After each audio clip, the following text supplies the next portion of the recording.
Roman সম্রাট একবার খলিফাতুল মুসলিমিন হজরত ওমর রাদিয়াল্লাহু তাআলা আনহুর দরবারে তার মাথা ব্যথার কথা জানিয়ে প্রতিকারের জন্য আবেদন করেছিল। হজরত ওমর রাদিয়াল্লাহু তাআলা আনহু তাকে একটি টুপি প্রেরণ করেছিলেন। যতক্ষণ এই টুপি মাথায় থাকতো ততক্ষণ মাথা ব্যথা হতো না, কিন্তু যখনই মাথা থেকে টুপি সরানো হতো সঙ্গে সঙ্গে মাথা ব্যথা শুরু হতো। এই ঘটনায় সবাই বিস্মিত হয়ে অবশেষে টুপি খুলে এর কারণ অনুসন্ধান করে দেখা গেল যে তাতে শুধু একটি লিপিবদ্ধ রয়েছে। আসুন সেই শব্দটি কি তা আজকের ভিডিওতে আমরা জানাবো ইনশাআল্লাহ। ভিডিওটি না টেনে শেষ পর্যন্ত দেখার অনুরোধ করছি। হজরত আবু হুরায়রা রাদিয়াল্লাহু তাআলা আনহু হতে বর্ণিত, হে আবু হুরায়রা, যখন তুমি ওযু করবে এই শব্দ বলবে তাহলে ফেরেশতাগণ তোমাকে ওযু শেষ না হওয়া পর্যন্ত তোমার জন্য পুণ্য লিখতে থাকবে।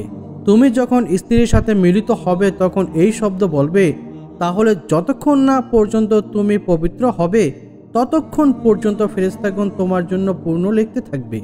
যদি মহান আল্লাহ রব্বুল আলামিন তোমাদের কোনো নেক সন্তান দান করেন তবে সেই সন্তানের নিঃশ্বাস এবং তার যদি বংশধারা চালু থাকে তবে যতকাল চালু থাকবে ততকাল পর্যন্ত তাদের সবার নিঃশ্বাস সংখ্যা পরিমাণ পূর্ণ তোমার আমলনামায় লেখা হতে থাকবে।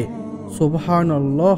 হে আবু হুরায়রা, যখন তুমি পশুর পিঠে চড়বে তখন এই শব্দ বলবে তাহলে তার প্রতি কদমে তোমার জন্য পূর্ণ লেখা হবে। আর যখন নৌকায় চড়বে তখনও এই শব্দ বলবে তাহলে যতক্ষণ না তুমি তা থেকে নামবে ততক্ষণ পর্যন্ত তোমার জন্য পূর্ণ লেখা হতে থাকবে। আল্লাহু আকবার। এই মহিমান্বিত বাক্যটি হচ্ছে বিসমিল্লাহ শরীফ। সুবহানাল্লাহ। আমরা অনেকেই জানি না এই সংক্ষিপ্ত বাক্যটির মধ্যে কতই রহমত, কতই বরকত, মাগফিরাত লুকিয়ে আছে। বিসমিল্লাহ মহান আল্লাহ রব্বুল আলামিনের নামে শুরু করছি ইনশাআল্লাহ। আল্লাহ রব্বুল আলামিন আমাদের বেশি বেশি এই আমলটি করার তৌফিক দান করুক। যে কোনো কাজের শুরুতে বিসমিল্লাহ পড়বেন।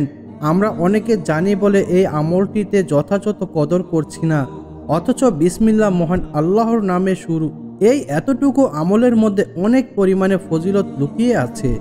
এরশাদ হয় বিসমিল্লাহ শরীফের মধ্যে 19টি হরফ আছে। এই 19টি হরফের বিশেষত এই যে দিবারাতে মোট 24 ঘন্টা, 5 ঘন্টা 5 ওয়াক্ত নামাজের জন্য নির্দিষ্ট, আর বাকি 19 ঘন্টা মানুষের কাজ কর্ম, চলাফেরা, পানাহার ও নিদ্রায় কাটায়। আল্লাহ তাআলা ওই সময়ের মধ্যে ইবাদত এর জন্য বিসমিল্লাহকে নির্দিষ্ট করেছেন। সুবহানাল্লাহ। এই বিসমিল্লাহ শরীফের বরকতে মানুষ বিপদ আপদ থেকে বেঁচে থাকে। সুতরাং প্রত্যেক ঘন্টায় 19 বার করে বিসমিল্লাহ পাঠ করা উচিত। হাদিস শরীফে বর্ণিত আছে, যখন বিসমিল্লাহ শরীফ অবতীর্ণ হয় তখন তার মর্যাদা ও মহানুভবতা বয়ে পাহাড় পর্বত কম্পমান হতে থাকে।